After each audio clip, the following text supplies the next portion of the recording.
So welcome to the Dallas Film Podcast. I'm really excited today. We have some local Dallas filmmakers who have been doing some very cool things in the industry, and I'm going to let them introduce themselves now. Hi, everybody. I'm Kalisha Zachery, and I'm the executive producer at WATZS Productions. That's WATZS Productions. I love that, Kalisha. Thank you, Kachelle. Yes, I'm Kachelle Zachery. I'm the creative director at WATZS Productions. And Tony, I'm so excited to be in front of you today. She's also a director too, Tony. So I don't know if did you say writer-director? Did I say writer-director? I don't know, but you kind of always do one or the other. She said creative director. Okay, well, and she's a writer and director of a lot of our content, most of it. Mm-hmm. Thank you. Well, and thank you guys for coming to the networking event last night. That was really great. It was amazing. It was such a great turnout. I'm getting older, so I was like, it's almost past my bedtime, but I didn't want to leave because it was great. It was a great opportunity to connect with so many Dallas-based filmmakers, people I know in the industry, and I was like, oh my God, you're here. So it was great. Kachelle, what did you think? I thought it was amazing. I was like, oh my gosh, Tony, when's the next one? Yes. But it was just good synergy. Yeah. And I was like, oh my gosh, we need more of this. I just think being a creative, sometimes it gets lonely. Yeah. And you're just in front of your vision and you're just like, it's just nonstop. You're stuck in front of that computer writing all day. Come on, whatever. sir. Yeah. Yes. And I get it. to walk in the room and be like, everyone's here and we love filmmaking. Yes. It just felt like a little bit of heaven. It was really nice. It was really nice. Creators heaven. No, it was good. It's always good to do things like that. And it's part of, when I first started a little over a year ago, part of the thought process was, why we do these workshops all the time. We've done like 15 workshops. It's like, well, I'm new to the area. I need to meet everybody. How do you do that? And you can't do that one-on-one. Right. And when you get people together in that group environment like that, the fun thing is that inevitably people then come together and start working on projects together as well. And so it's like, oh, you're a DP and I'm a director and I need a DP and you're a writer. And so that's what I love about sort of the creative world and the creative process is you have to work with other people. Yes. Yeah. So using that as a segue, you guys are sisters. Yes. Yes. And how did you two get started in this film and television creative world and want to kind of work together and get going on it? Well, Tony, I don't know if it was a want at first, because, they say about working with family is hard. Yeah. We're dispelling that myth, though. Yes. It takes a lot of emotional intelligence to do it. But what year was that, Kachelle, that you brought me that script? 2016. 2016, okay. Kachelle brought me a script.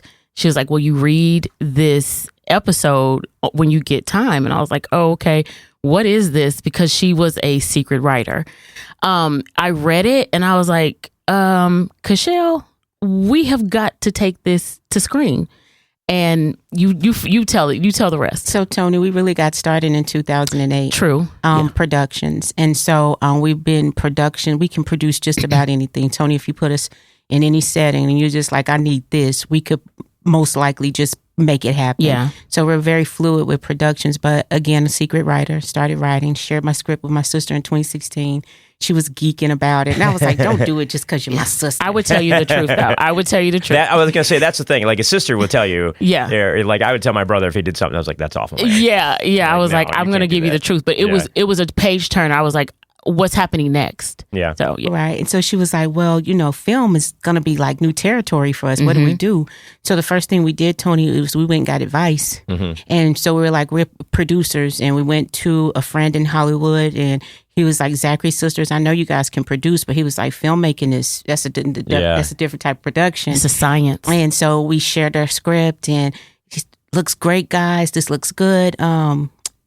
What is it that you need? We're like, we need money. We need capital. What are you talking about? That's what everybody needs. That's the first question everybody says. Hey, can you give me any money? Yes. And he politely told us it doesn't work that way. Yes, that is correct. And he said, if you really believe in this and you really think that you guys can do this, I would encourage you to fund it yourself.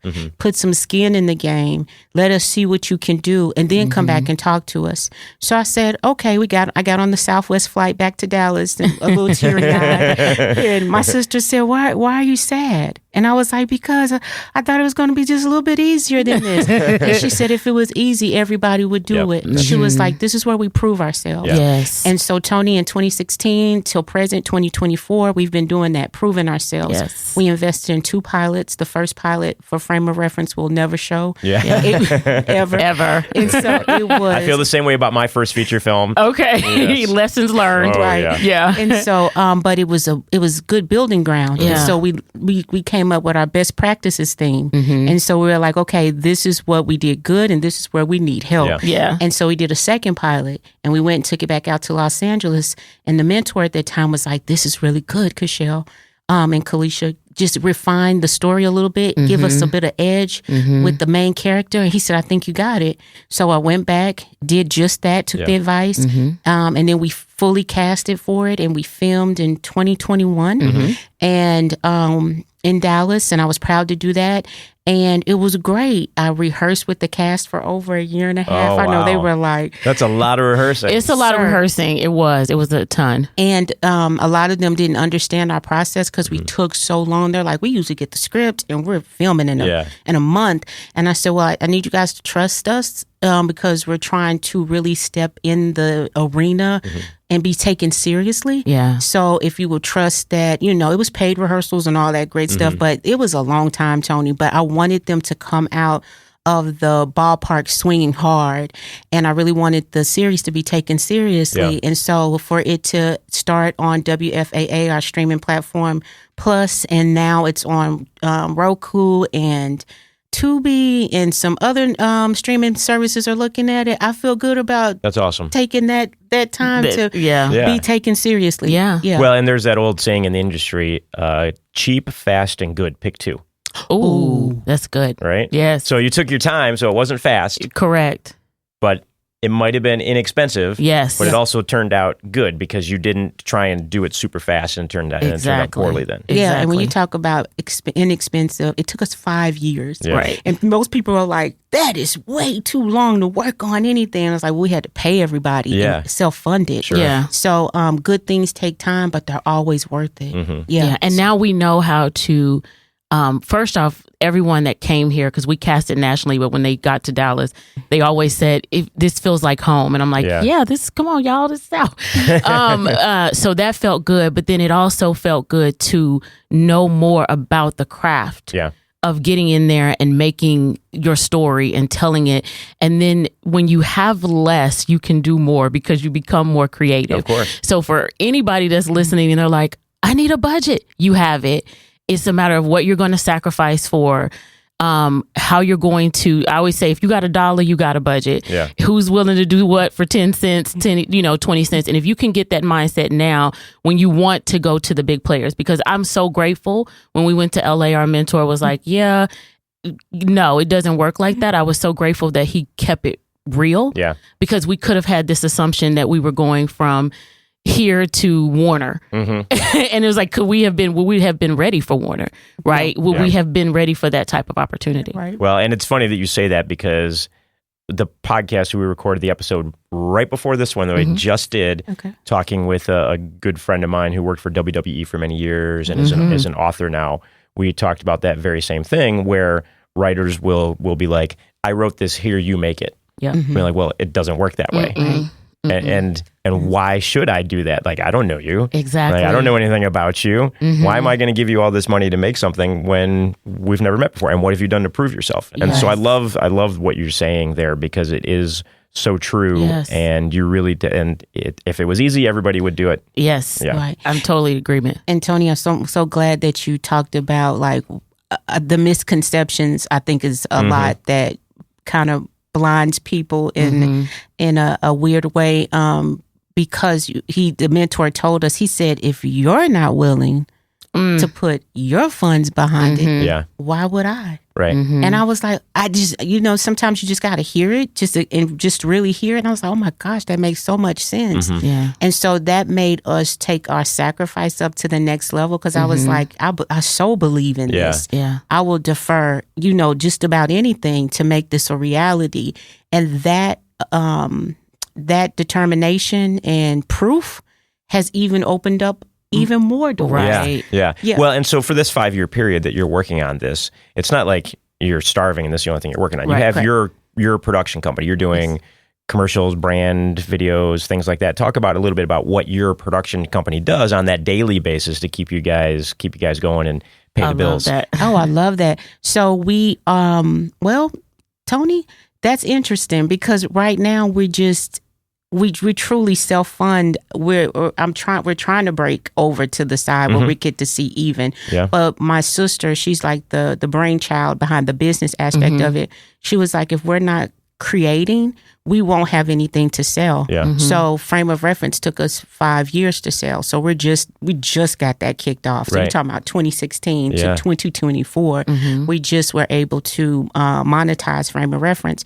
But in the meantime, my sister was like, you keep producing. Yeah. So we started a writer's room.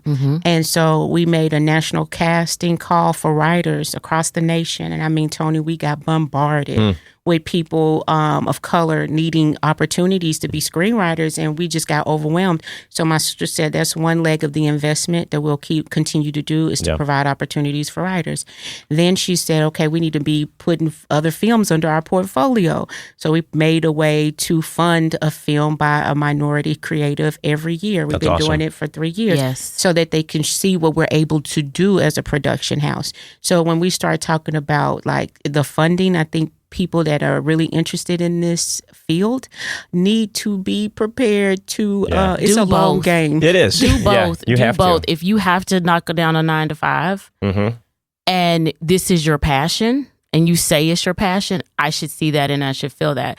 So for me and my sister, one, I believe in her as a writer. When I read her script, I was like, I can see this. You're extremely talented. And then when we would get in rehearsals, I would be like, who are you? Like, where did this come from? Like, what are we doing here? So I believe in what she's doing. And then I was like, how can I add value? That's one of my gifts is like, where do I add value? How can I help you? How can I support you in an authentic way? And I was like, I'm going to get behind you. So you stop working. Right. You come in creatively, allow me to pump in the capital from a 9 to 5 and we'll make it work. And that doesn't sound Hollywood. It doesn't sound glamorous, but it's the truth. And people say like, how do you do it? And I'm like, you know, one lady asked me, she's like, well, how are you doing that? I was like, you see your Prada bag?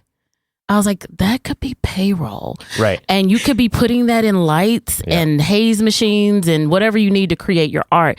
But you have to be willing to do that. And then also, Tony, you need a plan. And I think when you want to grow in this industry and you want, you know, I pray, I'm like, God, I want a major production. I want to do it in Dallas, SAG. I want the whole 9 yards.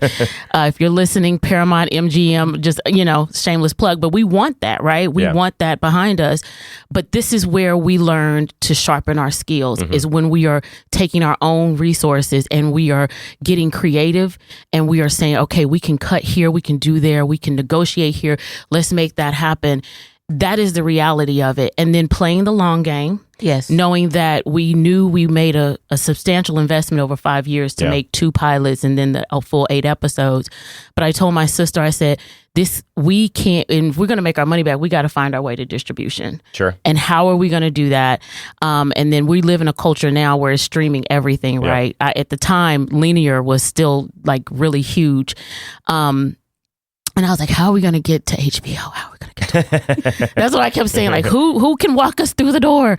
But I'm so grateful that the door didn't open the way that I wanted it to. And if you can take your budget, you can take a plan, you believe in the script. I think Stan Lee said this once.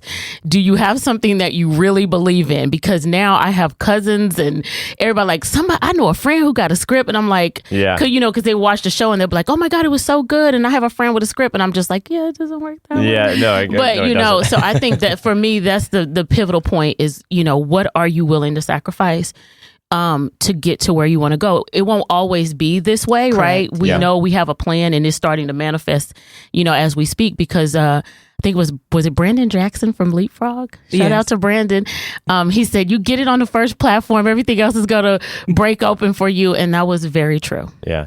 Well, and it's you guys are entrepreneurs. Yes. Is what it is. And I think that is something that people don't think about. They think I'm an artist, I'm a writer, I'm a director, I'm a whatever else. But you have to be an entrepreneur at the same time. So, watch Shark Tank. Watch, Exactly. You might be making a film, but you still have to run a business. You still have to figure out how to make it work. And it might be a different business that you don't know anything about, but it's still business. And so if you can make that happen and figure out how to do it. So advice that I give to a lot of filmmakers, people make short films all the time, which is great. And I love short films. And those are business cards is what I tell people. That's a business card. I love that. And they say, well, I want to make a feature film. I was like, well, then why don't you make it? Well, I don't have any money. I made my first feature film for $6,000. Come on, Tony. We had cast 80 people. Yes. And everybody worked for free, and we shot only on weekends over 4 months and through 4 hurricanes in Florida. Wow. And when it was done, we had a feature film. It was terrible, and I don't want anybody to see it, but that feature film launched so much after that. Yes. Oh, wow. Just like your show was launching more. People will say, oh, you made a feature film? Will you help me produce mine? Just the fact that you made it and you finished it is such an accomplishment that people really respect that. Yes. They don't even have to see it. They don't have to see if it's good or bad. They just know that you did it. And then you make a second one and you make a third one and you start to, build it up. And so talk about sort of then now your next steps. Well, first off, we've mentioned the show, but you haven't told me anything about it. You have to tell the audience. Yes. You got to tell the audience about the show. Go for it, Fran. So Frame of Reference is our first inaugural TV drama series, birthed from my admiration of my father, who was an engineer. And I was just had all these characters in my head, and I was like, how am I put all this together? But it came together, and it's beautiful. And Frame of Reference follows a Black chief technology officer who's been recently diagnosed with Parkinson's. So you feel the sense of time running out for him. And he's just like, all these things that I want to do, I have to increase my momentum to get it done. And then dun, dun, dun, dun, all the drama ensues before him. But I love this series because we tackle what it's like to be a minority in technology. That's a story you don't see very often. No. Or if at all. Correct. Yeah. We address colorism, prison reform, mental health within the Black community. Some topics that our community doesn't always necessarily feel comfortable talking about, but I think it's important that we do. And the key thing for me was to show the nuances and the diversity within our storytelling. My favorites are Spike Lee and if I said favorite, so S. And so John Singleton. And I appreciate how they told the story from their perspective. Like, I really felt I was not getting anything washed down. Right. No, absolutely. I felt like they inspired me to do that. Spike Lee's films and films like Boys in the Hood. Oh, yes. That's my era of growing up and everything. So those are all films that I love as well. Yes. So it was inspiring for me as a filmmaker to put my own authenticity on it. And so that's Frame of Reference, 8 episodes, 30 minutes each, and I'm proud of it, and I'm excited. Because that's 4 hours. It is. That's a lot of work. That's 5 years of work. It's 5 years of work, 2 cast changes, wow. three cast changes, multiple locations shot here over Dallas. Just a labor of love. It was Kalisha with a haze machine when we lost the lighting guy. It was me it was the perfect chaos, if I can make, because you have to love film. You have to love this industry to be in it, and you got to have strong skin. But when I'm on set, I don't get tired. It's not until we're finished and I'm like, oh, I'm tired. Yeah, you realize, did I eat today? Exactly. You're like, oh my God, did I get water? Did I do this? Did I do that? But it was perfect, because now looking back at it, I cried a lot too, Tony. Because one day I think we lost the whole day, and I was just like, "Where's everybody going?" Because you still have to get paid, but I need the footage. Yeah. But it was a great lessons learned, and to be able to build yourself up in the industry. And so now, once we finished it, once it was wrapped, once we put the music on it, and we got it all finished and edited and colored, and it's beautiful. You sitting there with this package, and you're like, okay, wait, it gotta get out there, right? Now what? Yeah. Yeah. So now what? So I think that's the other side of the story is distribution and marketing, and really, finding that audience, and really for independent filmmakers in Dallas and all over the world, actually, but particularly here in Dallas, like be intentional with where you want to do with your work, right? Maybe not necessarily say, it has to be on Netflix, it has to be here, but just be intentional, and everything else is going to follow. And so when we were very intentional, like we were going to go here, we're going to figure this out, and then doors just started opening. The fact that you had something that's done, that's the biggest thing, because people all day long will say, I have this great idea, or I have this, or I have this script, and then the powers that be and everybody be like, well, that's great, bring it to us when it's done. And the fact that you bring them something and you're not asking them to pay for it to make it, they're like, oh, hello. Exactly. Tony, it's funny that you say that, because when we had our finished package, we got a lot of good feedback. They were like, this is rare, ladies. Usually when people come to us, they need like something to get it completed, but you're saying, can you just help us get it to the next level? Yeah. And so to your point, that did open up a lot of doors. So it's something about having a finished product. Yeah, it is. It very is. much. The finished product is key. Believing in your product is key, and taking your time. One of our core values is patience.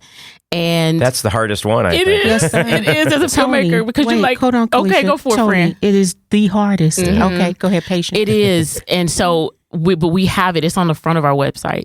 Patience, integrity, and respect. Like, we need that, because it's going to take you a long time. You're going to have to be kind, even when people are not kind to you.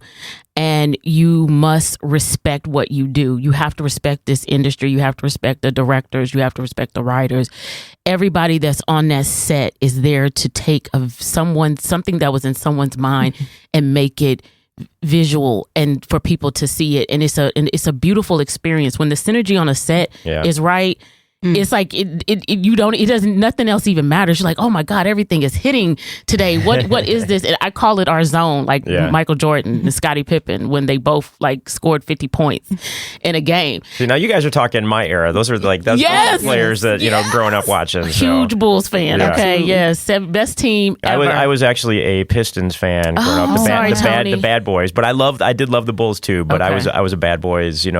Back in the Rodman days. Rick Mahorn, Isaiah Lambeer. So we're a little off topic there, but anyways, Joe Dumars was Joe Dumars. Amazing. Treasure, yes. Amazing. Yes. Yeah. Isaiah Thomas gets a lot of the credit, but really, it was Joe. Without Joe Dumars, totally agree. He's a Hall of Famer. So yes, he is. Absolutely. Yes. Love it. Love the sports. But that's the synergy that I love to feel, and I felt it on Frame of Reference. And I'm excited about doing that again with our new series, Percy Masterson.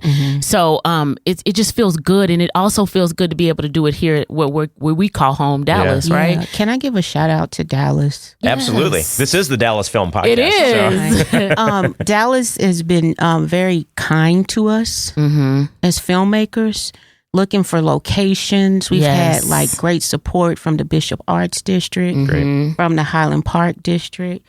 From the Dallas district. We were able to film Frame of Reference around the entire city. And it was just a lot of kind, compassionate people. And I think that's a filmmaker's dream. And so I just want to shout out Dallas on that regard. Thank you to the city. This is a beautiful place to film. It really is. Yeah, it is. I've only been here a year, but and part of the reason I took this job is because the couple times I've been here before, everyone was so nice. Yes. And friendly. I'm like, well, at least I go to a nice friendly place, I love it. Exactly. Yeah. I know the cast would come down, they were like, y'all are so kind. And I'm like, I'm like, unless they're behind the wheel of a car, then exactly. Come on, 75. That was the traffic getting here. I was like, what we doing today, y'all? Come on. But I love it. I love this city. I think Kachelle has 13 original concepts, Tony. Nice. Yes.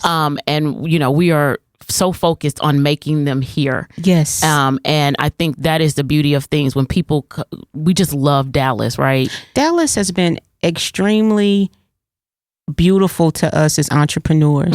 It's a good place for entrepreneurs. It really is. Yeah. I hope it gets more that gets published more out in the world. Like, come here. It is a really good place for entrepreneurs. Last night, even the turnout last night, I was just like, look at all these people. I was like, this is beautiful.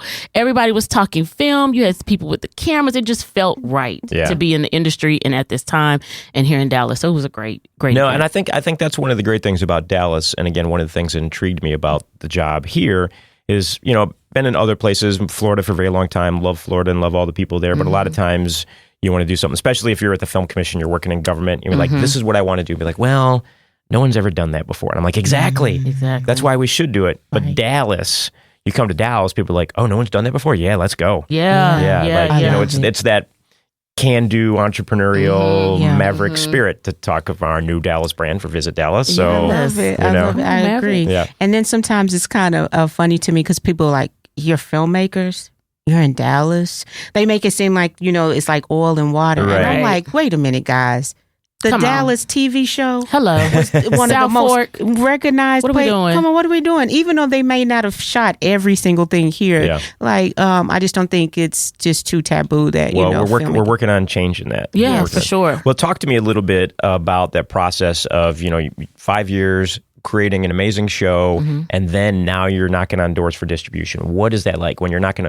How are you doing that? Are you sending emails? Are you looking people up on IMDb Pro? I love that. Are you finding, what process did you take to get a hold of Tubi and get your Tubi deal and get on there? Talk a little bit about that. I think that's awesome. So LinkedIn, I think we don't utilize it enough. I think if you're creative and you're listening to this, engage LinkedIn, do it authentically. Study it first. Yeah, study it first. Kind of, don't jump in head first just because you think this is the way to, get a contact, because it does take relationship building. So I just want to be transparent there. Yeah. But I think studying our industry on LinkedIn, I was starting to see key players.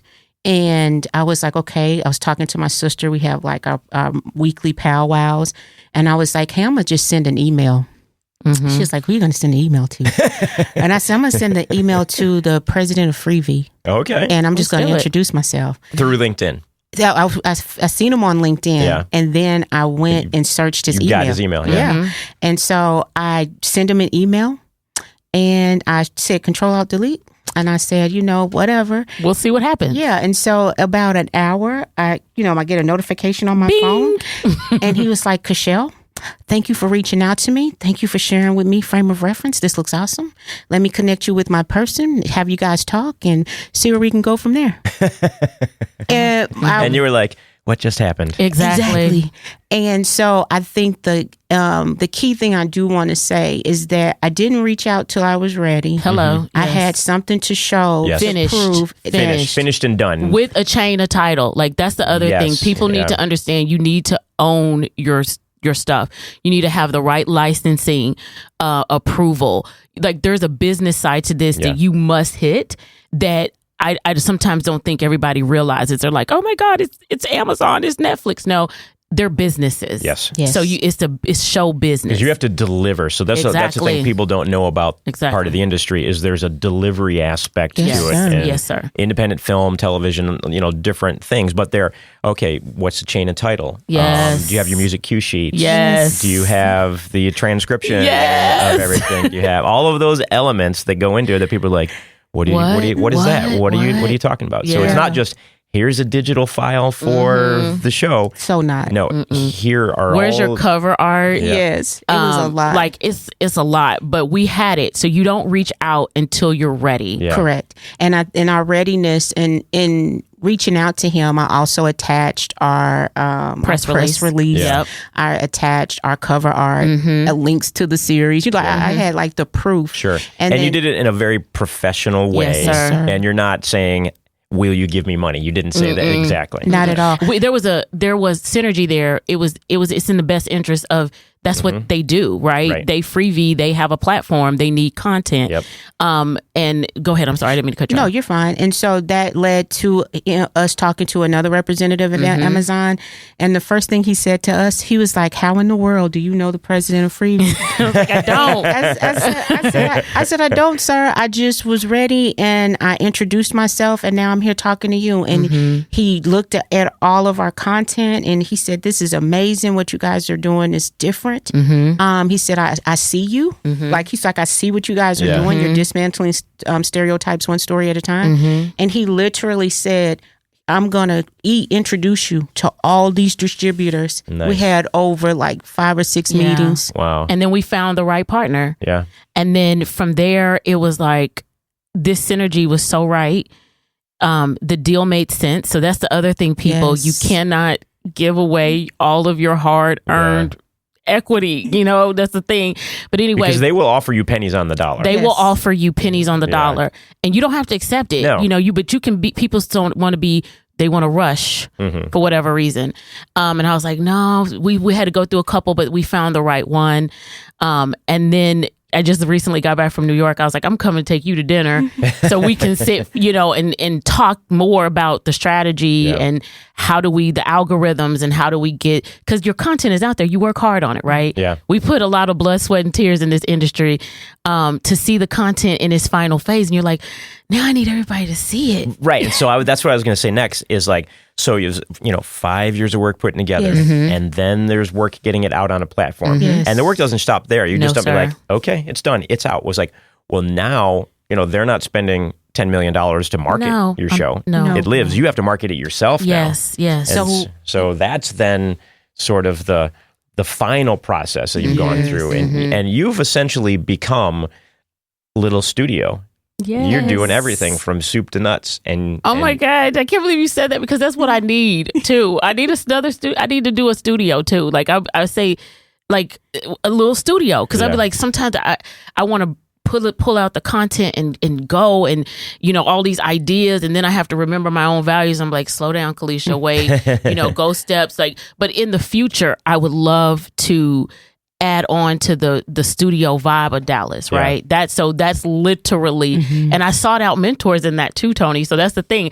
I have breakfast next a couple weeks from now where I'm going to sit down and talk to people because like being able to do that, I'm not thinking Tyler Perry big, but I do know what I have a vision for, to support other independent filmmakers, specifically minority filmmakers out there. Sometimes we automatically kind of shoot ourselves in the foot when it comes to thinking about how we're going to go from concept to screen.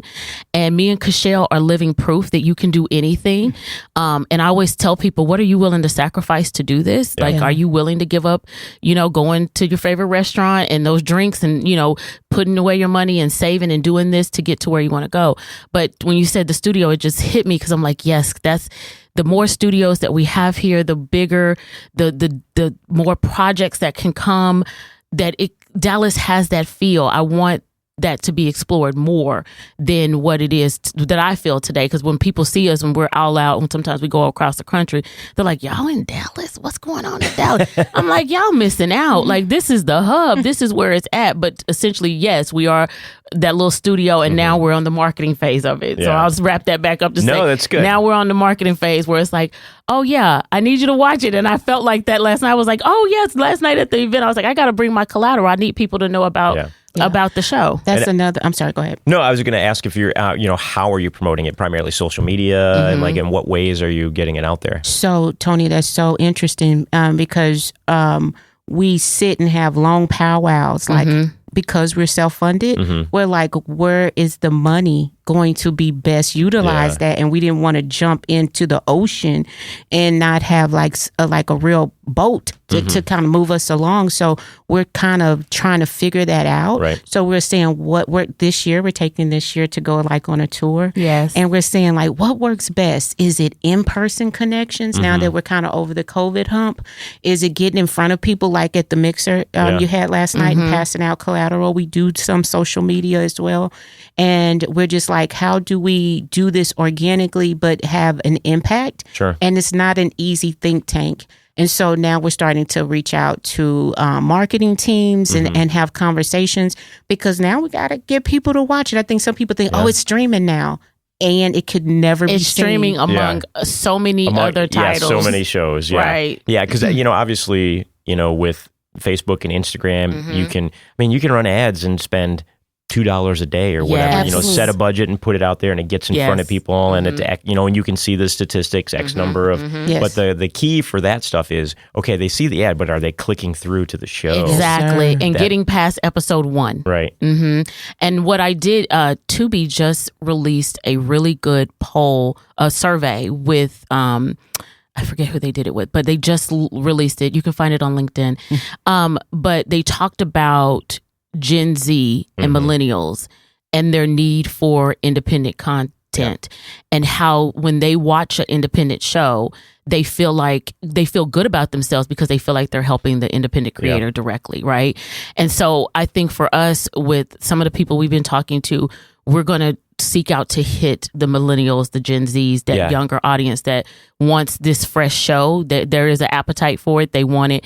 Getting it out there to them is the key. We got to be very strategic about doing it. Yeah, and it's funny that you say that about that particular article, because I have a good friend of mine who's a sales agent, been in the film industry for a very long time, and he has connections at Tubi, and that's what they told him. He was like, Tubi said they're going full Gen Z. Yeah. Like that is the audience that they're targeting now. Can I tell you something? There's like a HBCU Tubi cult following. Really? Yes, where they are like emerging on certain series, and they are just eating it up, and they're like, Tubi is like huge in HBCUs. Really? So we've been studying that, and we're talking to our distributor. We're like, we want to see how we tap into it. So I think a lot of the filmmakers, which I'm the creative side, my sister's the business side, this is the side where I'm like, wah, wah, wah. Literally. I want to create, right?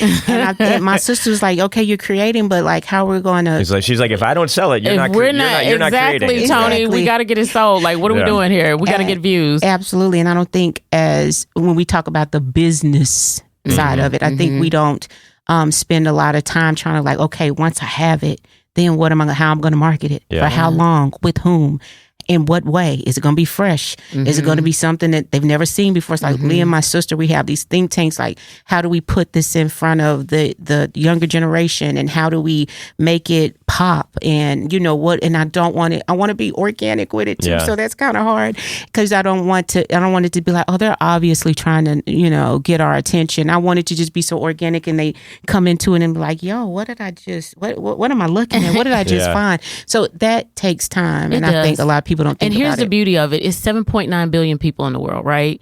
So there's a lot of people who don't know who WATZS Productions is, who's never heard of Frame of Reference. And I am going to love this journey of getting folks to discover it, right? And that's the beauty. So with the historically Black colleges and universities, those schools that have that following, engaging them in a way where they can connect to the story. Everybody won't connect, but some will. There's definitely an appetite for it. For the content, because we represent minorities in the story. We're telling a human story that just happens to be featuring a lot of Black people. And so it's going to connect and resonate with them. And then we wanted our content to go to all audiences, right? I think that's why when we first started out, we was like, we got to be on HBO. Because like literally, you guys, HBO make really good shows. Like, let's just tell the truth, right? From True Detective to The Sopranos, you got it, So for me, that's where we wanted to be with our filmmaking and how we wanted to pull in audiences, and that takes time. So if anybody that's listening to this podcast that is in this industry and say, I'm behind because of what you see on social media, you're not. Social media is like literally an illusion. You're not behind. You're exactly where you need to be. You need to prioritize, have a plan. This is chess, not checkers. The industry that we are in, it is very expensive to be in this industry. And it's hard and competitive. Yes, it is hard. And there are so many. I thought about it last night, Tony. I said, there are so many brilliant creators in it. It's overflowing. And so, but for those that are going to be successful or have a version of success that makes sense for them, those are the people who are going to consistently go at it day in and day out. And they're going to find a way to make it work. And so for us to make Frame of Reference, which you can currently see on Tubi and the Roku channel, stream all 8 episodes, binge it if you need to. For those that are going, for us to get it out there, it's just going to take time. And then eventually I know it's going to pick up. So I'm excited about going through the journey of figuring out what marketing looks like on the independent level. When I do get to the big boys, because I'm coming, I want to be able to have that under my belt. And I think when we start to appreciate starting from that base level as filmmakers, and not when you get in the room like, hey, I need you to fund this film. It's amazing. You know, it's like everybody needs their films funded, right? So I think when you start from that base level of working within your own budget, figuring out, having your line items, being organized, administration is the heartbeat of what we do. I know the creative stuff is great, but when I talk about the production side of things, administration is everything. If you don't have strong administration and a strong infrastructure, rethink this business, because that's what you need in order to allow your creatives to get in there and do what they have to do. Okay. Well, it's funny because I talk to a lot of college students and new filmmakers a lot of times, and like, well, do you have any tips or this or that or whatever? And it's super simple, and they don't want to hear it, but I just say hard work and perseverance. That's it. I mean, it's not really that complicated. Right. Do those 2 things. Are you willing to be up at 5 in the morning and work until 10 o'clock at night? Come on. And not going out with your friends on the weekends? And if you're not, that's fine. Yeah. It's okay. There's nothing wrong with that. But if you want to do the thing you say you want to do, prove it. Prove it. That's it. Prove it. Yeah. If we could get to, I'll be like, is this what you really, what do we ask in auditions? The first question we ask. We ask, what's your first love?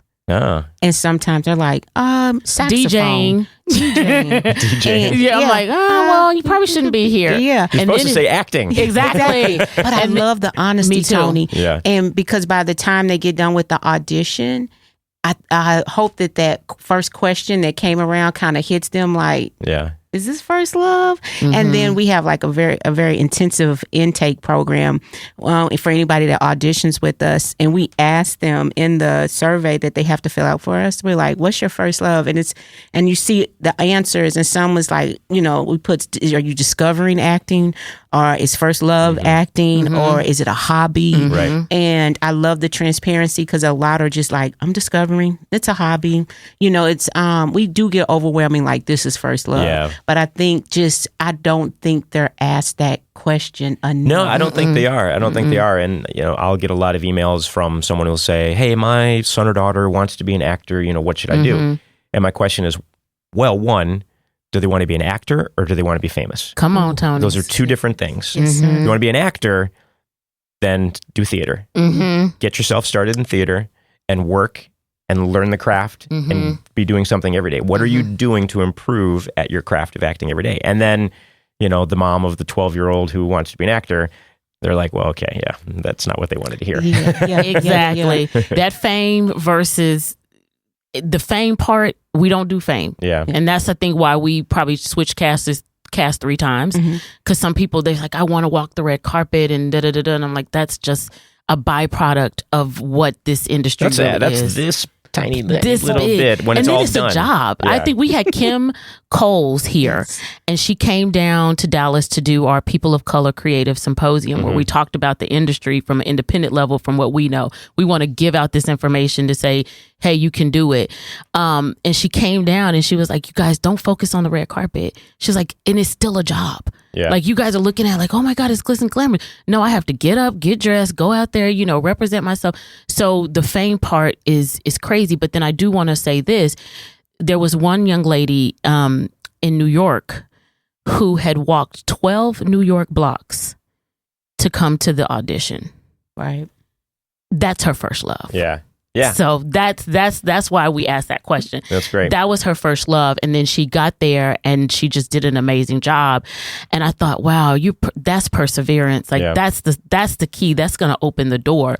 And if DJing is what you want to do and you want to be as big as DJ Pauly D, then that's great. Then focus on that. And I think the other beauty is when you're independent, you can kind of discover what it is that you want to do in this beautiful industry that has all kind of technical science things that you can do, from the lighting and all of it. There's a lot. Yeah, there's a lot of jobs on set besides being in front of the camera or right behind the camera. Yeah. People don't realize art department of props and hair and makeup and wardrobe, and that's important, and that's the things that are lacking a lot of times. So we're going to have to wrap it up. It went really fast. I know. But before we go, why don't you tell us one more time where everybody can find everything and what you're working on next? Okay, go for it, Fran. So we're working on next is Percy Masterson. It's our legal law drama series.